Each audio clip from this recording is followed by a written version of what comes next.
बिस्मिल्लाहिर्रहमानिर्रहीम।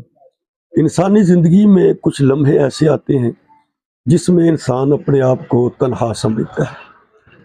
महफिल में है मगर अकेलापन महसूस करता है, घर में है मगर तन्हाई महसूस करता है। और कभी कभी ये तन्हाई इंसान को उस मुकाम तक पहुंचा देती है जहां पे इंसान अपने रब को पहचान लेता है। लेकिन थोड़ा सा इंसान को अपना रुख बदलना पड़ेगा। तन्हाई में अल्लाह की ज़ात को जब पुकारेगा तो उसके सामने हकीकत का दरवाज़ा खुल जाएगा। यही तन्हाई इंसान को अजीम मुकाम तक पहुंचा देती है। यही तन्हाई इंसान को अल्लाह का कुर्ब हासिल करवा देती है।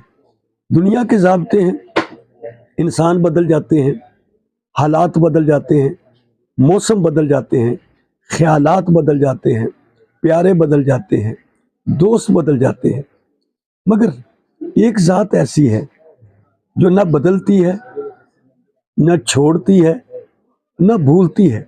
और वो ज़ात है सिर्फ अल्लाह की। और वो ज़ात है जिसे हर वक्त पुकारा जाए, क्योंकि वो हमारी शाह रग से भी ज़्यादा करीब है।